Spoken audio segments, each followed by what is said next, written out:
Okay, good morning. We are here with Building a Safer Evansville and the LGBT Chamber of Commerce, and we are doing a presentation on LGBTQ plus inclusive commitments for businesses. So I have Jason Ray of the Wisconsin LGBT Chamber of Commerce, who's going to be presenting on how LGBTQ plus consumers and allies are shaping the economy and the economic benefit of being LGBTQ plus affirming. By showing the Evansville Pride, your organization shows support for members of our community who face discrimination and harassment in the work and social lives. Building a Safer Evansville is who we're partnering with today. And Mark Meliker is the project coordinator for Building a Safer Evansville. For the last year, he's been working with the community partners such as Evansville Police Department, Evansville Community School District, and countless others to reduce youth substance abuse and build LGBTQ plus inclusivity into the core of Evansville.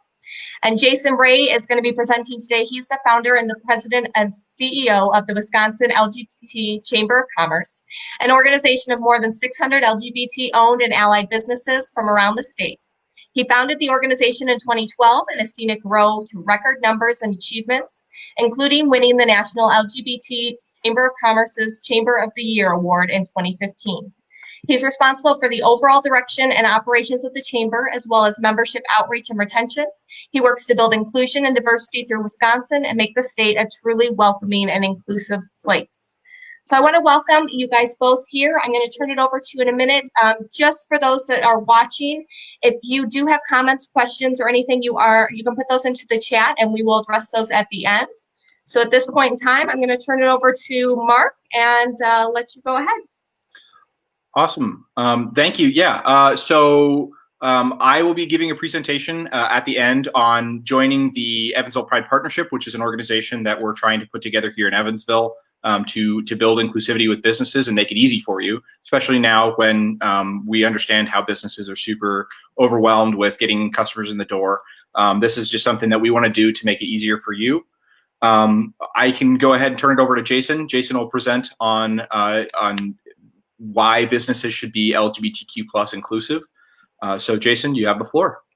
Wonderful. Well, thank you, Mark. And I really appreciate the invitation to be here today and to join you and Christina. Hopefully you're able to see my slide deck. Just want to make sure that that is coming through before we get started here. If you can just let me know, Mark, if that is coming through at all. Yep. Well, I think we can see you. Wonderful. Well, good. Well, again, good morning, everyone, and thanks for giving your time. My name is Jason Ray. Pronouns are he, him, his. And as I was introduced, I serve as the president and CEO for the Wisconsin LGBT Chamber of Commerce. I wanted to go over a couple different pieces today to really talk about how do we build that inclusion in the workplace and really why it's important. So I'm going to start with an overview of our organization and really an overview of the LGBTQ community as well. I'm going to work on getting us on the same page with some language, do a really quick update on some of the current status of LGBTQ protections, and finally kind of discussing what you can do in the workplace to really build that welcoming and inclusive environment. So it's a lot that I want to cover. I'm going to try to go through it as quickly as possible. I'm always available for follow-up. This is meant, I always say that the diversity, equity, and inclusion journey is just that. It is a journey. It is never an end destination. So we can't give you all of it today, but we know that working together that we can create a really welcoming and inclusive environment for all people. So that's really our objective at the Wisconsin LGBT Chamber. We were founded in 2012 as a statewide organization. We've got more than almost 700 LGBTQ and allied businesses who belong to the chamber as a member. We've got an online business directory, a job board on our site for individuals can find businesses that support their values. And I'll share a little bit about why that's really important for LGBTQ individuals, but really everything with an intentional focus on creating that stronger pro-fairness community and attracting LGBTQ plus allied visitors and guests to Wisconsin. So we've got a number of corporate partners that we're showing here that we're really thankful for their continued support and investment in the work that we're doing. And we really try to do that in a number of ways, whether it's a career fair that we do on a regular basis, whether it's a women's leadership luncheon, business equality summit, some of our regular networking events, including Chamber on Tap, a coffee connection, a lunch and learn, all with an effort on really bringing the community members together and those that share a pro-fairness value set. we really want to make sure that what we're doing is building inclusion and building a sense of community together in that business space. We also run a number of programs, including connecting corporate employee resource groups, a mentorship program, a year-long leadership academy, and several industry councils as well. And one of our favorite things is to get to work with organizations like BASE and the Evansville Chamber, really to understand the community a little more, as well as to talk about what businesses in general can do to really build a safe and welcoming environment. And when I do presentations, I always like to start with basically an overview of the community to really help people get a sense of what does it mean when we talk about the LGBT community, both in the US and in Wisconsin. And these slides right here come from the University of California's LA's Williams Institute. The Williams Institute is one of the premier sources of LGBT community research as far as demographic information, economic assessments, and others. And you can see here, they estimate from the Williams Institute that there are about 13 million LGBTQ individuals 13 years and older in the United States. As you can see, the gender breakdown, they find about 42% are male, about 58% are female. You can see it's just over 25, just over a quarter raising children versus not raising children. But the part I really like to point out here is the demographic, race, and ethnicity breakdown. As you can see, it is not a monolithic community. The LGBTQ community is really one that intersects multiple identities. And with that comes multiple experiences of what diversity and inclusion means. With that comes multiple definitions of lived and experiences, history of discrimination, and other past experiences. So as you can see, while a majority of the population that identifies LGBT, according to the Williams Institute, identifies as white, it really is a growing and changing demographic that does share that intersectional identity. So I think that's just really important for individuals to think about. A couple other pieces I like to share when we talk about characteristics of the community. They estimate that a same-sex household averages an income of about $56,000. They also show that about 24% actually of LGBT individuals have an income less than $24,000. So the same-sex couple's average income is about $56,000. About a quarter have an income less than $24,000 a year.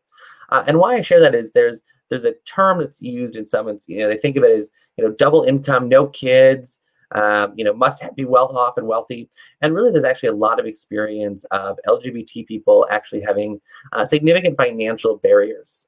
Reasons for that could include being kicked out of their home at one point, needing to, then access credit cards, may not have access to that credit, may have loans, may not have the resources that they need. So it's just something that we like to share often to think around. It really is a broad community. So there isn't this one answer for everything, but there are certain things that the business community can do to really help set the tone. In addition, this slide shows some of those characteristics, in Wisconsin. As you can see, both the gender breakdown for male and female remains primarily the same. You can see very similar in the percent raising children. And then you look at the race and ethnicity as well. It is a little higher white in Wisconsin, but I think that is, indicative of our state, but it's a changing demographic, one that we see growing more and more. They're estimating just under 10,000 LGBT couples in Wisconsin based on this study.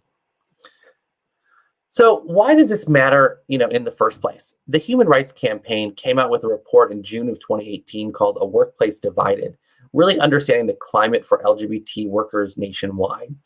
And this study really speaks to why it is important for businesses to create that inclusive culture. It showed that about 46% of LGBTQ workers say that they remain closeted at work. That's 46% of people who will go into the workplace and hide something about themselves. I was actually working with a company recently where one of their employees came up to me afterwards and said, I've worked here for 15 years. I love my company. I just have been so fearful of coming out and what that would mean for me professionally that I haven't told anybody about my partner and my family. So imagine that, having to go in and hide a part of who you are for 15 years at your company. The study further showed that 1 in 5 workers reported having been told or had coworkers imply that they should dress in a more feminine or masculine manner. 53% reported hearing jokes. 31% of LGBTQ workers say they felt unhappy or depressed at work. And the top reason they didn't report many of these things to a supervisor, they didn't think anything would be done about it, which just speaks to the power that we have in the business community to ensure that our LGBTQ employees and any diverse employee feels comfortable and able to report on their experiences, negative experiences in particular, to really help create that welcoming and inclusive environment. The report also looked at what was called the cost of the closet and the rewards of inclusion. And this actually shows really the overall business impact that is on a business by individuals not being able to bring their best and authentic self into the workplace. So as you can see here in this chart, 35% of those studied, lied about their personal life. 30% felt distracted at work. 24% avoided a social event such as a lunch, happy hour, or holiday party. They avoided working on projects, avoided associating with certain clients and things. So this is really important to think about, as you think about your retention and recruitment of employees. Are you going to recruit someone who's able to bring their best self to work? Are they going to feel included in the office? Are they going to feel included in the business and want to bring the best that they can to it every day? Or are you going to have a culture where that individual feels as though they have to hide something about themselves? That's a draining experience on individuals. You're not going to get that 40 hours a week of work from them. You're not going to get their top performance, which is going to hurt your overall bottom line, which may also hurt the individual wanting to stay in that role. So there's a significant impact to the cost of being in the closet, but also significant reward for building that inclusive environment.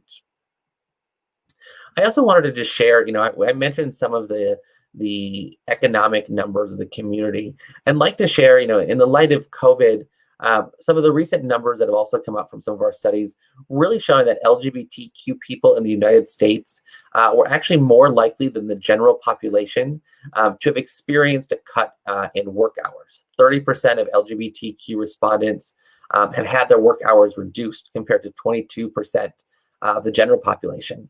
When you look at their personal finances, 20% of LGBTQ people say that their personal finances are much worse off than they were a year ago, compared to only 11% of the general population.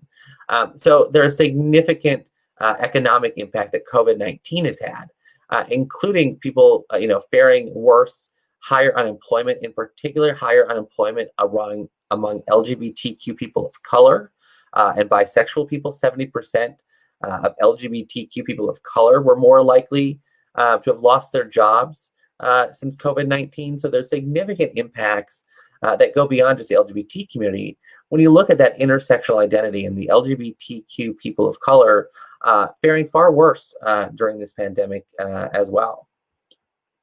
Again, likely to have seen, pay cuts. Here again, when we talk about, the LGBTQ community, 50% were 50% more likely to have taken a pay cut. LGBTQ people of color were 150% more likely than the general population to have taken a pay cut.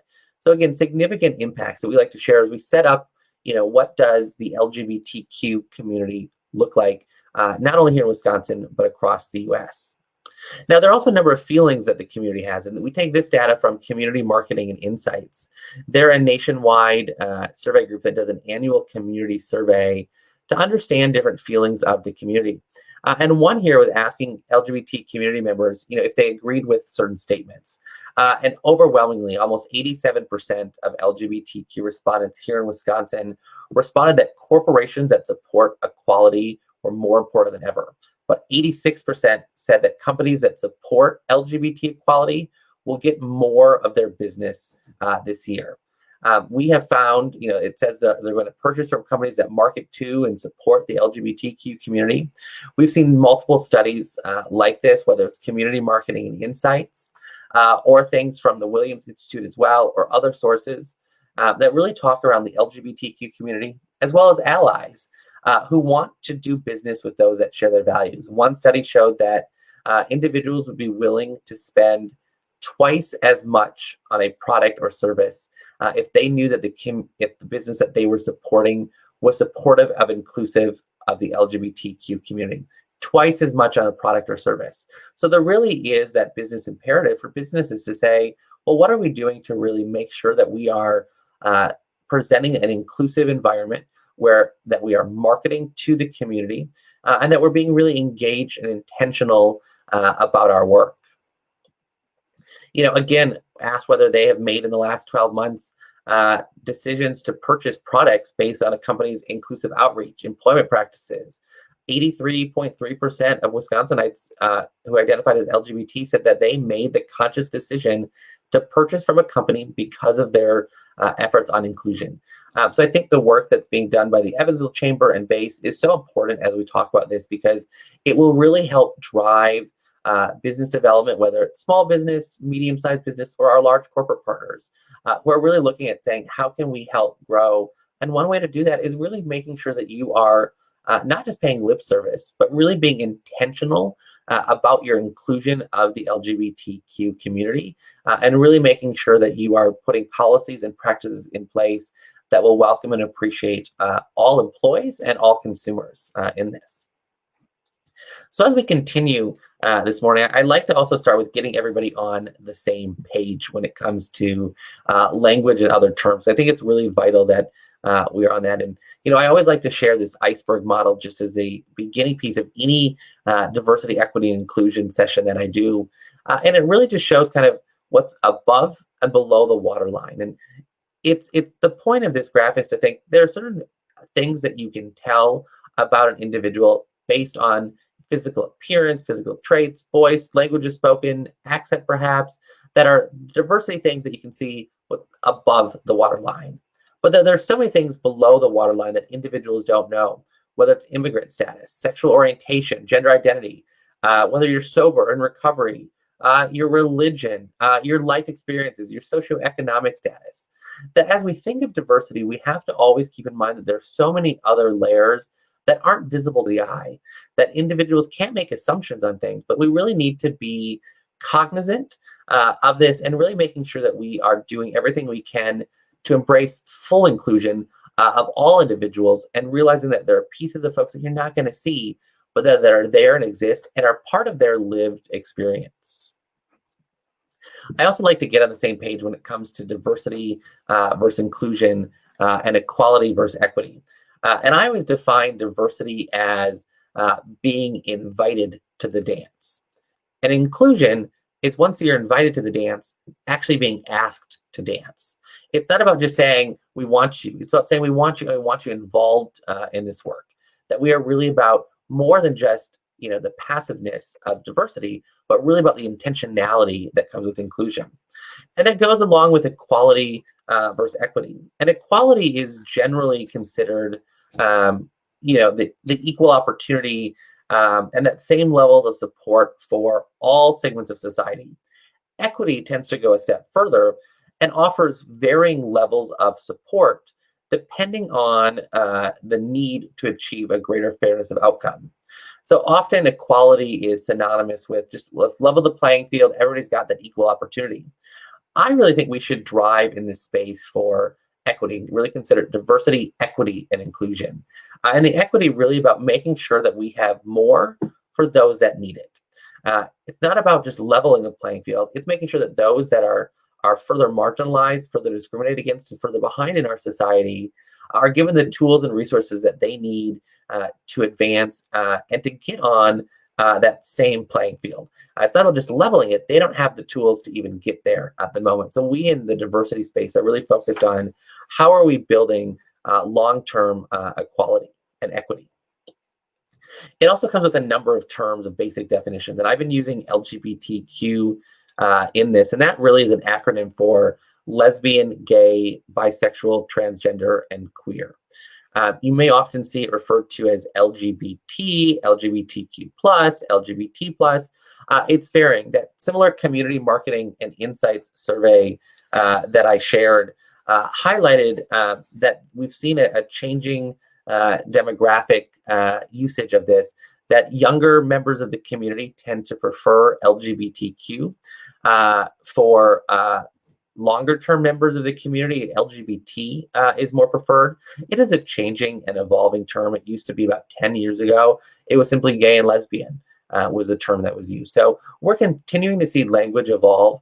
I know it's a question that people often get of, well, isn't queer a derogatory and negative term? And for some, it is. For some in the community, they do view it that way, who have a history of that word in a very negative connotation. For younger members of the community, queer is a much more inclusive and embracive term that represents for them, the entire community.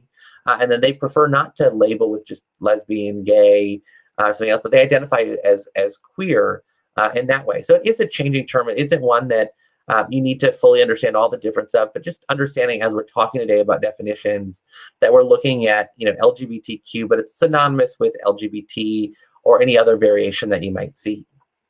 We're also going to talk a lot around sexual orientation, which is the inherent or immutable, enduring, emotional, romantic attraction to other people.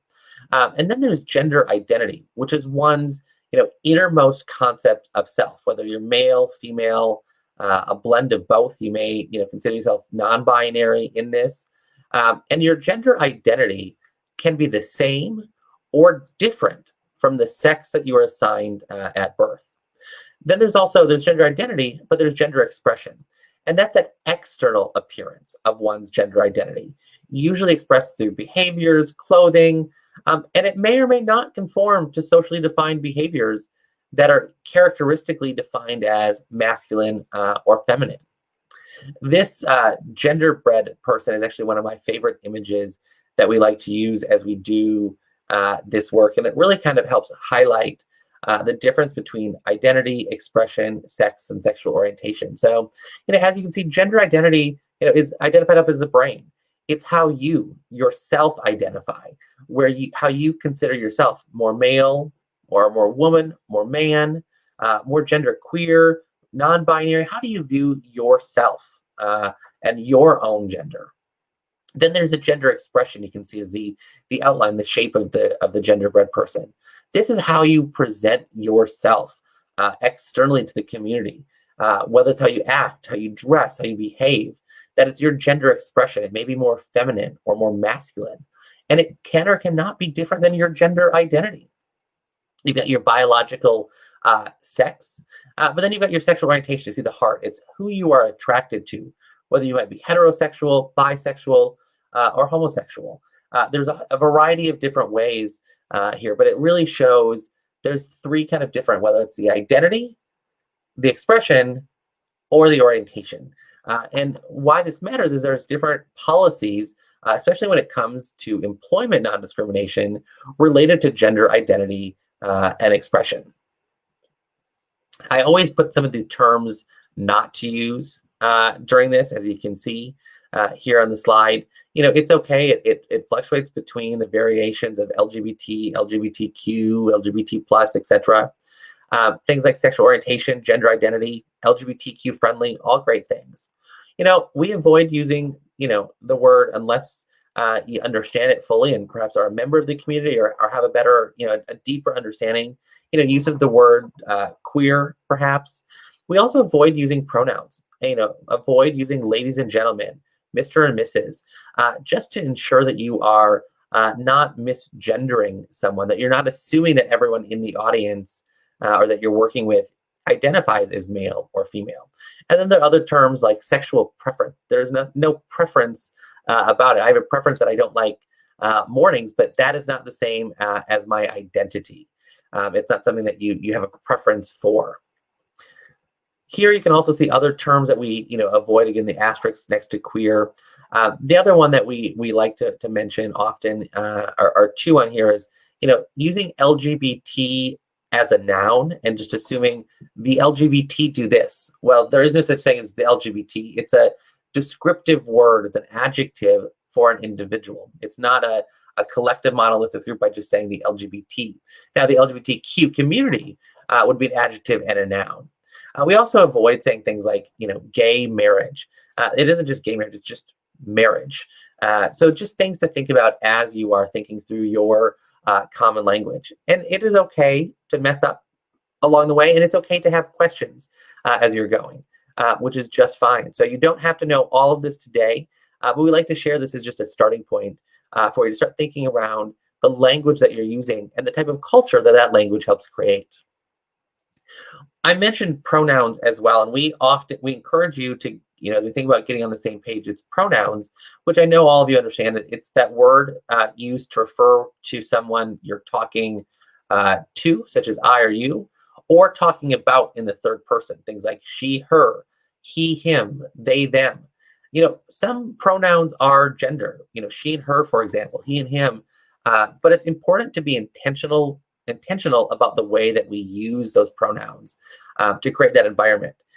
People often make assumptions about the gender of another person simply based on their appearance or even perhaps their name. So, there may be instances, I've got colleagues, if your name is, we'll say Dana, and you put it in your email signature, or you don't, your name's Dana, and you sign your email, and somebody writes back assuming just based on your name that you may identify as female, but you're actually male. So they're going to write back Ms. So-and-so. Well, that's, something that is, impactful to you as a person. The same with the LGBTQ community. By misgendering someone, that you are causing potential harm to that individual in the way that they want to be reflected.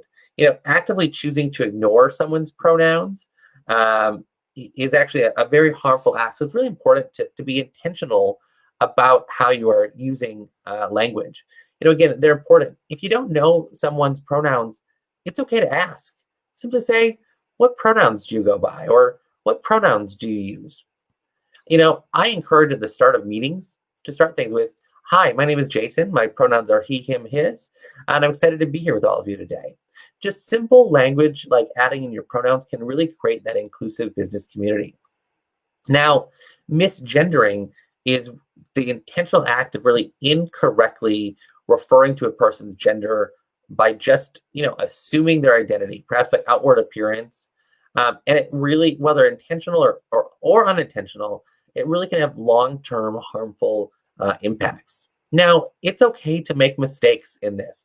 And if you make a mistake, move on. Apologize quickly. Oh, I'm sorry. I meant they. So please just know it's okay, but to get in that practice of using individuals' pronouns in the right way and referring to them as they want to be referred to. One of my favorite things is I don't believe in the golden rule. I believe in the platinum rule. It's not treat others as you want to be treated. It's treat others as they want to be treated. And pronoun usage is an important piece of that. This is a chart here when we think of pronouns that come from the University of Wisconsin-Milwaukee that lists out a variety of different pronouns. The most common ones you'll often see are he, him, his, she, her, her, and they, them, theirs. They, them, theirs, while many think it is a plural form, it can be used by an individual who prefers to go by them or they. And you'd identify that individual as, they're excited for the event. And that's their choice of pronouns. Often that's for individuals who may not identify with either male or female, may identify with both, or just prefer they, them as their pronouns. There are others, of course, on this chart that you'll see, but the she, he, and they are the most common ones that you'll probably come across in the diversity and inclusion work. So I will share, just as we continue moving here, a very, very abbreviated history of the LGBTQ movement. And it's really important because it ends with some recent Supreme Court decisions that came out just this June that have significant impact on LGBT equality in the workplace. And everything started with, goes back much further, but one of the modern starts for the gay civil rights movement was in 1969 with the raiding of the Stonewall Inn in New York City. It helped lead the following year to the first gay pride parade in New York and sparked a real action and movement. But obviously, there were many activists far before then doing work. What's interesting, and one thing I like to share, that is in March of 1982, Wisconsin actually became the first state in the nation to outlaw discrimination based on sexual orientation. So under the legislature and a Republican governor, the state of Wisconsin prohibited discrimination based on one's sexual orientation in employment, housing, and public accommodations. So even back in 1982, you couldn't be fired in Wisconsin or denied housing simply by being gay or lesbian. Now, this did not protect on gender identity. So you might, if you were trans, those protections were not in place. You see here, Don't Ask, Don't Tell repeal in 2011, Defense of Marriage Act in 1996. So, a lot has happened in a relatively short period of time. We had several Supreme Court cases in 2013 and in 2015, which resulted in marriage equality across the country.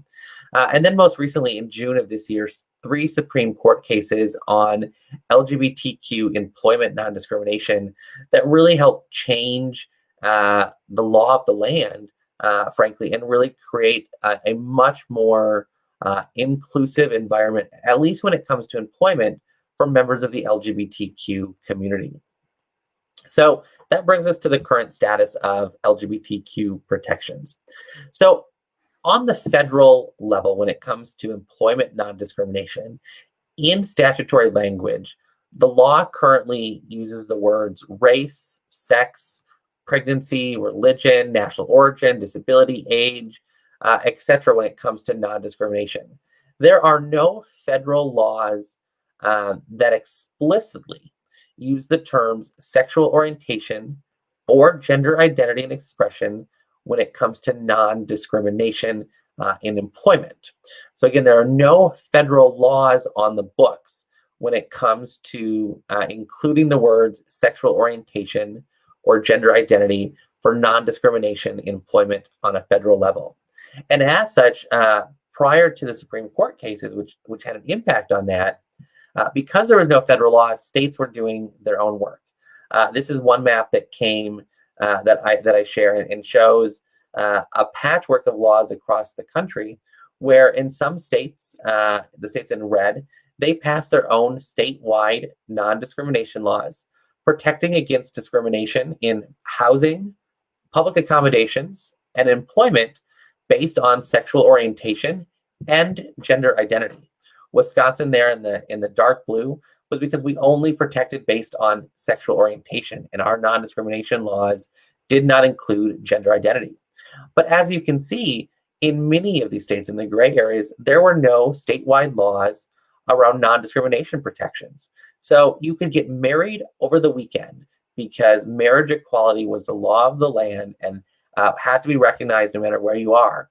But you could go in and get fired on a Monday for being gay, for being lesbian, for being trans in many states throughout the country up until recently. So there really was a need and an effort to do something on a national level. And while we had a number of states here, you can see who didn't do anything, Wisconsin again had sexual orientation on the books since 1982, but nothing as far as protections for gender identity.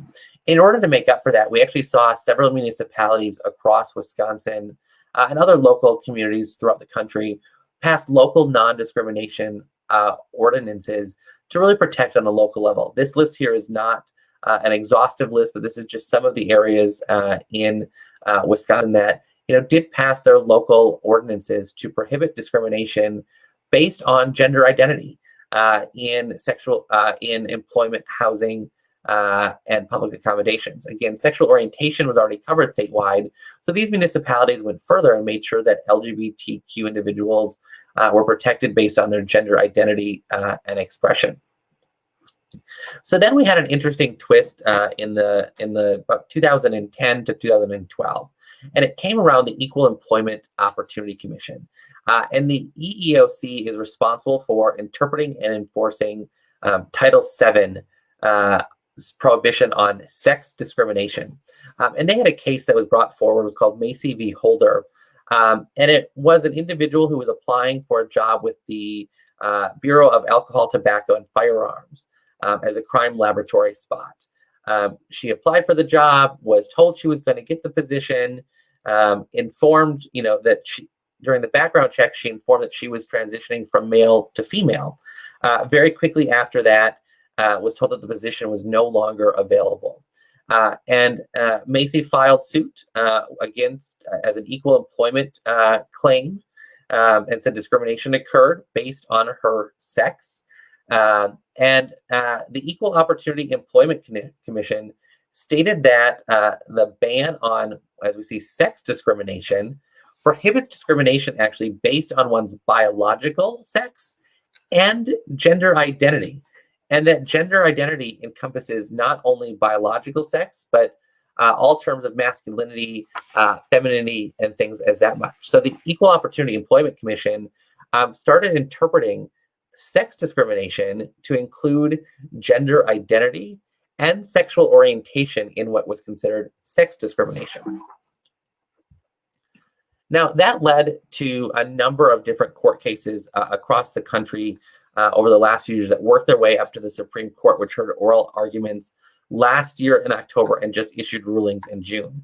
And in all of these cases, individuals were filing claims around whether or not they were protected by the equal rights, the Equal Opportunity Employment Commission, and Title VII of the Civil Rights Act. And in the end, the U.S. Supreme Court sided with the EEOC and said that sex discrimination included gender orientation and gender identity and expression. So with the Supreme Court's rulings this past summer, it was illegal to discriminate against somebody in employment based on their sexual orientation or gender identity. Now, again, this was simply in employment. This didn't impact housing, public accommodations, anything else. So, in those states where we showed that chart or that map earlier, in those states, you could still be denied, housing or public accommodations just simply based on your sexual orientation or gender identity. So there's still a long way to go in this. And that's why there are additional steps that are needed on the federal level. The first that was really work to be done was around several years ago was on ENDA, which was the Employment Non-Discrimination Act. It had previously been introduced to amend that law to specifically spell out, sexual orientation as discrimination. Obviously now, because of the Supreme Court, that isn't as relevant, but it's still important, though, I believe, to insert sexual orientation and gender identity into the Civil Rights Act and to make it a part of statutory language, which is why the Equality Act has been introduced, which would add those words in. But the Equality Act would go much further than just the Civil Rights Act. It would also amend the Fair Housing Act, the Equal Credit Opportunity Act, the Jury Selection and Service Act, and a number of other laws, and would update public spaces and services covered in the current law, really work to strengthen and be one of the most expansive LGBT non-discrimination laws out there. And while we are thankful for the Supreme Court's decision, we really do think it's important that the sexual orientation and gender identity actually be incorporated into the law, that it actually be written into statute and not just left up to judicial interpretation, should that change with the makeup of the court. So, I've shared a little bit now about the overview of the LGBTQ community, kind of where we are at when it comes getting us on the same language, what current protections exist. So now the big piece is, what can you do in the workplace to really drive home that culture of inclusion? And there are several different elements that I think that can be done. And I think first is make sure that you modernize harassment prevention training with realistic and representative scenarios, including those reflecting LGBTQ issues. I think it's important to develop gender transition resources for employees. If you have an employee who comes to you and mentions that they're trans and are working and going to be transitioning between male and female per se, or beginning to present themselves and with their gender expression in a different way, do you have policies and procedures in place that will support and guide that individual? That includes things such as looking at your dress code policies. what do your dress code policies say for your company if you have them? It's looking at other policies that you have here to create really inclusive inclusive policies, whether you're looking at your non-discrimination policies. Does it include sexual orientation, gender identity, gender expression in that? Are you using gender neutral terms, or do you refer to he and her throughout your policy? Or is it simply the employee? Or do you use it in a plural, they? How are you making sure that you are being inclusive when it comes to all of your employees? I think it's important to include LGBTQ demographics in your diversity and inclusion data. So if you have an opportunity to do self-ID and self-reporting in HR systems, to be able to track for those individuals that do feel comfortable being out at the workplace. Again, it really makes it incumbent, though, that it's voluntary, and most importantly, that individuals feel safe and able to provide that information, that they know it's secure, and they know that it won't be used against them. But it is important for companies to think around how do they make sure that they're tracking for a company so that they understand their workforce a little better. There are other things that you can do, in the workplace, and that's starting by evaluating all of your benefit programs for inclusion, your healthcare coverage, your leaves of absence, disability-related benefits, domestic partner or same-sex spousal benefits. Are your benefit programs equal and offer parity and equity to all couples, regardless if they are straight or LGBTQ? Making sure that again includes health coverage, leaves of absence for family members. There are some members of the community who do choose not to get married, but identify as partners and are in committed domestic partnerships. And they may choose not to get married for a number of financial reasons or other personal or philosophical beliefs. But are you providing, bereavement policy that allows them to, go and support their significant other in death of a family member, and family and medical leave? So making sure you're evaluating all of your programs that way, so that you are training all of your employees, not just managers or lead workers. Diversity and inclusion really does need to come from the top, but it can't stop at just a managerial level. Working with all employees around pronoun usage, around gender neutral language, how to engage with customers. So you don't say, "Good morning, ma'am," when somebody walks in. It's just "Good morning." You don't want to place an assumption on somebody's gender identity. So how are you training your employees? And then it's making all of your forms as inclusive as possible. Do you offer a spot on your employment forms, your applications for pronouns to allow individuals to self-identify what pronouns they want to go into? Now, that's good for you as an employer and a business to know how to address an applicant or an employee, but it also signals to that employee that this is a welcoming and inclusive environment where they are wanting me to bring my best self, my authentic self to the table. Whether you're asking for legal or common name, particularly in the trans community, individuals have not yet had a legal name change, but are presenting in a different way and go by a different name, and are a different person. Do you ask for what both their legal name is, but what their common or name that they're going by is? And are you asking for multiple genders on forms, and not asking for what's your sex, but what's your gender? Whether it's male, female, gender non-binary, prefer not to disclose. It's important to just look at all of those forms to think about the impact it has on an LGBTQ person who may be coming into the workplace for the first time, and what that is. We advise folks to make sure that employees know that they can use the restroom that conforms with their gender identity, not their biological sex. That they can use the restroom of how they identify, and that you don't require the use of a unisex bathroom for them just because of their LGBTQ status. But obviously, if you're building new spaces, if you're remodeling, if you're doing things, creating those gender neutral bathroom options are a great way and a great step forward to really make sure that you are building an inclusive and safe space. Other things that corporations and businesses can do is supporting, whether if you're a larger business, things like an LGBT business or employee resource group, doing the Human Rights Campaign as a corporate equality index, ranking corporations on their inclusive policies, supporting LGBT organizations, nonprofits, encouraging LGBT businesses in your supply chain. So as you may be using minority, women, veteran, disabled-owned businesses, are you including LGBT-owned businesses in your supply chain? and making sure you're supporting members of the community.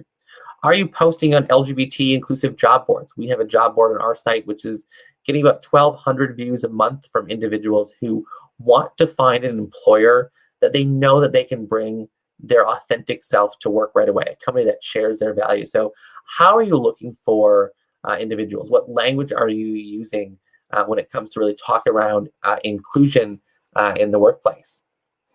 I mentioned the supplier diversity piece, and I think this is a really great thing that companies can and should do in a way to really build that inclusive and safe community in Evansville and other places. And the LGBT Business Enterprise certification is done by the National LGBT Chamber. We are an affiliate of them and their official Wisconsin group, and they're the official certifying body for LGBT-owned businesses. And to become an LGBT business enterprise, a business has to be 51% or more LGBT owned and operated, be a for-profit entity, etc. But it's an entire certification process where businesses can go through, and then they can be part of the corporate supply chain, whether they are looking for a direct contract from a corporation or whether they may be a tier 2 contractor providing those opportunities.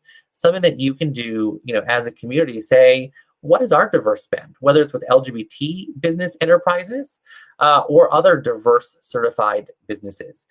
Are you making sure that you are spending a portion of your income, maybe it's 2%, 5%, 10%, 50% with minority and diverse owned businesses? It's a great way to help ensure diversity, not about the employment side, but about how are you supporting the community overall and really helping businesses as they drive their way towards full equity. Again, I also encourage, if there are businesses that that are LGBT owned, to reach out to us to help. We will help get them certified by the National LGBT Chamber and be a part of our movement. We are getting requests from corporate partners on a regular basis who want to do business with diverse owned businesses. And because they know that by doing so, we're creating that more welcoming and inclusive community where diverse owned businesses can thrive and get ahead and have those equal opportunities. Now, as you think about yourself, as we begin to conclude today, I look at diversity and inclusion as a continuum.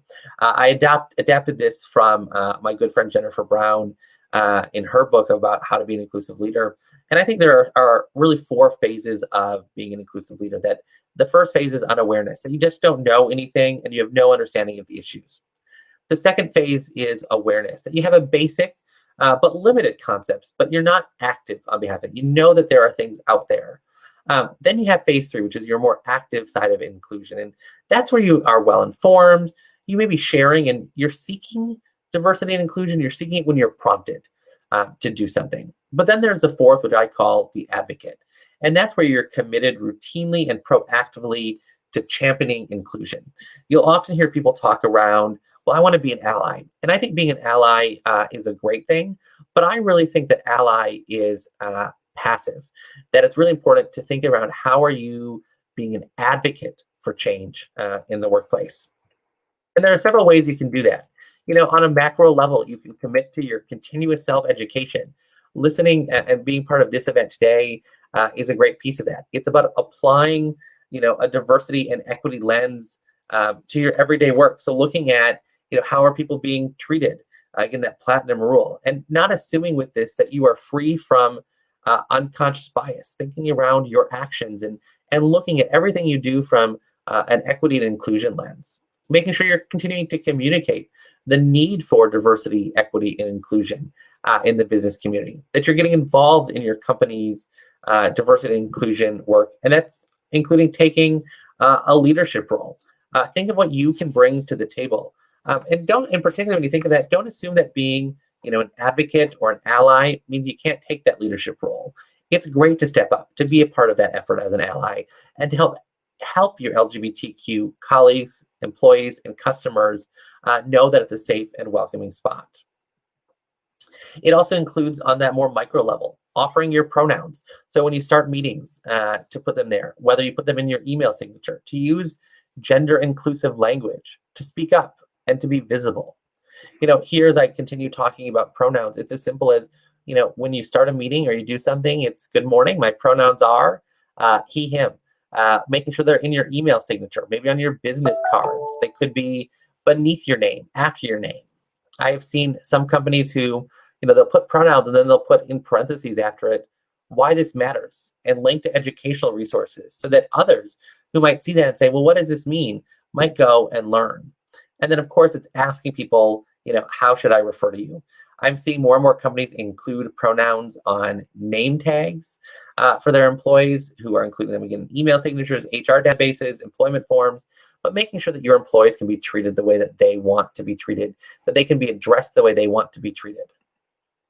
And that's using gender inclusive language and making sure that we shift our language to avoid assumptions that might harm. And making sure you don't start, hey guys, or good morning ladies, but simply hello, good morning, or good morning folks, it's great to be here.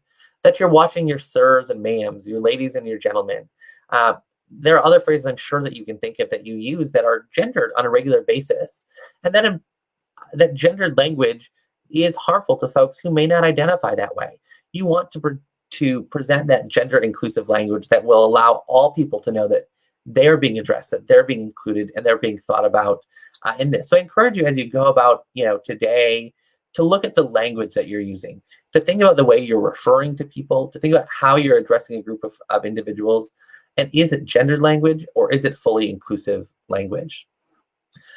As we wrap up here, there are lots of next steps, and I encourage you to ask questions and continue to learn. I'm happy to share my contact information and continue this discussion, making sure you are now using pronouns in your email signature, you're practicing that language, you're supporting diverse-owned businesses.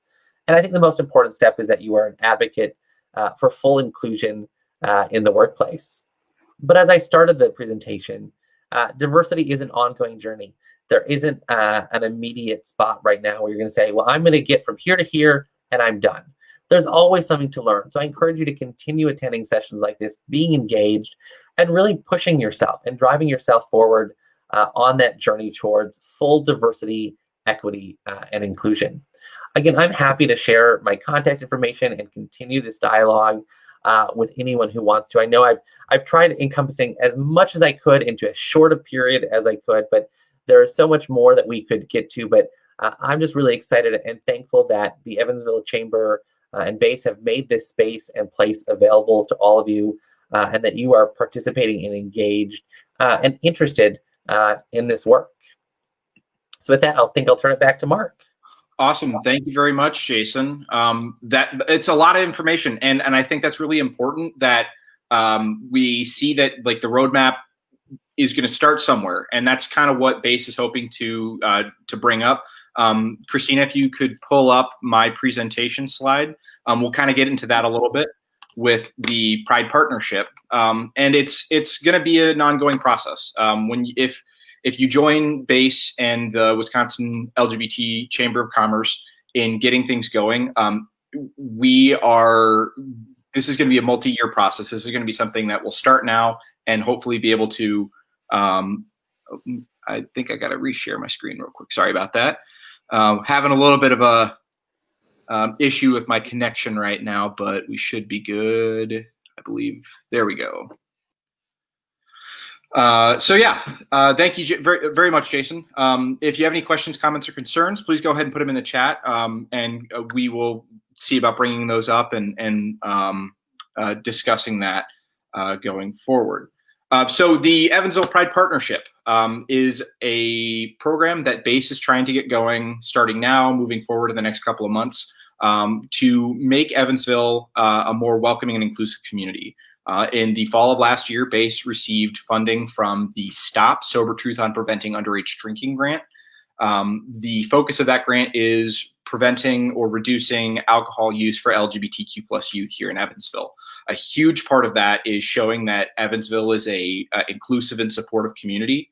And one of the ways that we think is really important is by partnering with our businesses to get that going. So why should your business be LGBTQ+ affirming? Well, I think Jason covered a lot of that in terms of making it comfortable for employees, having repeat customers. One of the big things that I don't think a lot of people know is that 1 in 5 Evansville students identify as LGBTQ+ here in Evansville. That's according to the 2018 Evansville YRBF, the Youth Risk Behavior Survey. So it's a survey that's done every other year that examines, behaviors and attributes of Evansville students. And one of the big takeaways was that 1 in 5 students are LGBTQ+. So 21 to 25% of the students here in Evansville identify as that, compared to the national average of about 8%. In that regard, like, they play a huge part, the LGBTQ+ communities play a huge part in supporting Evansville.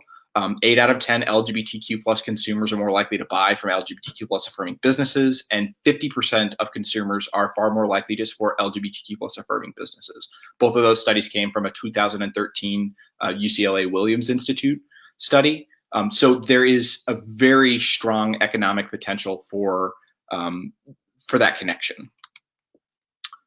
Studies show there are no negative impacts on affirming businesses, and the annual buying power of LGBTQ+ in the United States is $1 trillion every year, and that's only going up. I believe in 2016, it was like $890 billion.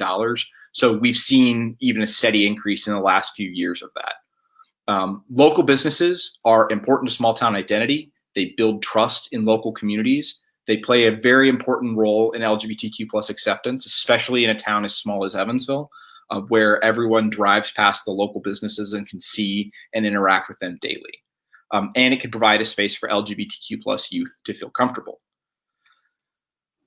So we've created the Evansville Pride Partnership, which is a super easy way for businesses to join and show that they are LGBTQ+ inclusive. We're not asking you to do a million different things to get involved. The biggest, easiest step right now is by using the super easy form. We collect bits of information from you, such as the name and address of your business, a contact name, phone number, and email address to get a hold of you, a t-shirt size for an Evansville Pride shirt, which is what I'm wearing right now. Super comfy, great, easy way that people can see that you are LGBTQ+ inclusive and supporting.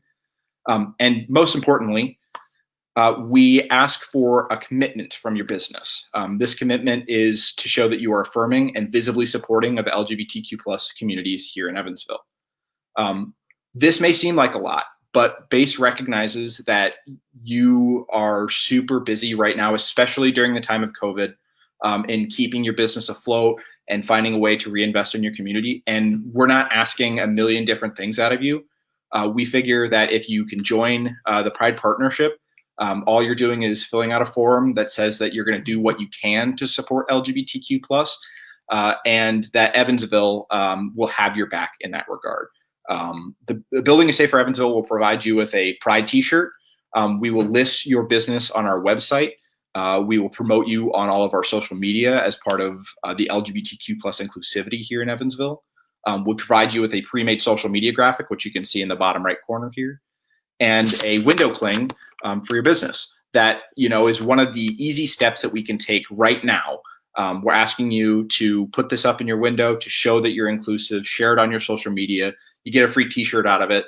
And that's the first step that we want to take to showing that you're LGBTQ+ inclusive. There's a lot that we are going to be doing in the future, and getting this information from you, getting this commitment is the first step to show that your business can be a safe space for LGBTQ+ youth and just general community here in Evansville. So we have a link that you can go ahead. We'll link it in the comments section. It'll be up on our website. There's a million different ways to get a hold of it. My email is mmelliker.base@gmail.com. I'm the project coordinator for BASE, like I said before. We have a link tree that you can have access to our website, our social media, and the form. There will be further developments in this in the future. This is something that, like Jason pointed out, is an ongoing process. We start now and we see where we go from here. So that's all I have on the presentation there, Christina. So I don't know if you, fantastic. Gotcha. I want to thank you both again so much for coming here. I did have a couple of questions that I just wanted to check with you. Jason, you had mentioned a lot of opportunities for businesses to be able to adapt their HR policies, a lot of different things that businesses can do. where should a business get started? What's the best place for if a business wants to try to become more inclusive? What's the best place, or where should they start? It's a great question. I would say the best place to start is looking at their policies and procedures that they have first. Just making sure that they're inclusive to begin with, because before you bring an employee on, they're going to ask about those policies during the thing. As you're looking to retain employees, they're going to see that you're making an intentional effort. So I think just looking at your policies and spending time going through them is the best starting Are there spot. resources that you would recommend for businesses, or places that they can go to be able to find information and to be able to update those policies? Absolutely. We are happy to at our chamber to help provide guidance on some of that. SHRM, the Society of Human Resource Professionals, also has worked to do some gender inclusive and kind of great inclusive policy. So there are definitely resources out there online that people can find. Okay, perfect. And we did link to your website on our comments, and we'll include that in the information as well. And I know you shared your contact information, but I just wanted to kind of check in with that. I think for some businesses, they might find all of the things that they need to look at a little overwhelming. So I think it's important, and I think you guys have both kind of touched on it, that it's an adapting thing, that businesses are just going to go and continue to learn and adapt as they go. So I think, like for Mark, for the form that they're filling out, I think as a business, it's important to know that they don't have to know everything or be everything at this time. We're not asking you to decorate top to bottom your business in rainbow paraphernalia, or, you know, go out one day and just completely make like every change you possibly can. I think Jason has really kind of hammered home the point that you just got to start somewhere. You know, whether that's examining the forms that you use in your business, or, you know, even like starting with pronouns is a big thing, because that's something that it's a step forward for that everybody can participate in. It's super easy to do. You know, Base uses it in all of our emails. So just finding that point that you can start. You don't have to start big, you just have to start. That's kind of what we believe in. And for businesses that want to get involved in the Evansville Pride Partnership, we have the form, and I have the link in the comments. Yep. Is there any cost for businesses or anything that they need to be aware of to be able to be involved? No, zero. We provide everything. We provide the stickers, we provide the shirts, we provide the social media, the listing. The biggest thing that we're asking is you join and then share it on social media. We kind of take care of everything else. Getting that sticker up is, you know, that's something that we have invested in, and we don't want to make it like costly for businesses. We don't want to have them invest anything other than time and effort into it. So there's no cost to you to join the Pride Partnership. Okay. And Jason, one last thing for businesses that might want to get involved in that LGBT business enterprise certification, the best place for them to go about finding out more information about timeline costs or anything associated with that would be through you and your website? Yep, absolutely. Come right to us. We're happy to help guide, share, connect them with other certified businesses to walk them through it. And it's a relatively easy process, but one that, you know, especially as businesses right now are looking at how do they bounce back after COVID, here's a tool that you don't want to miss out on. You know, we get those corporations reaching out every day looking for products and services.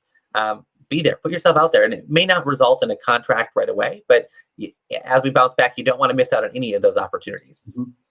Are there certain industries that should particularly look into that, or certain types of businesses? Yeah, it's a great question. I encourage all businesses that are LGBT owned to look into it, because whether or not you get that direct contract from a corporation, there's still what we consider the tier 2. So you may be a general contractor who gets a construction contract, but that contractor then may need to hire a new accountant. They may need to hire somebody to do promotional products for them. They may need to hire, you know, a caterer to come on site to do, you know, a work event for their employees over lunch. So whether it's at tier 1 level or that tier 2, there's lots of opportunities for diverse suppliers to be a part of that overall supply chain. That's all the questions that I have. I want to thank you both for taking the time to be able to do that. I want to thank Base for approaching us and being able to put this together for the businesses. I think we'll continue as we get more information, and as Mark had said, as they get more stuff lined up, we'll continue to feed that out to the businesses. And Jason, thanks again for taking the time to come over and educate the Evansville community and businesses on the LGBTQ. Thanks for having me. Appreciate it. Thank you very much, Christina. And thank you very much, Jason, for joining us today. Really, really appreciate it. So thank you all. Thanks.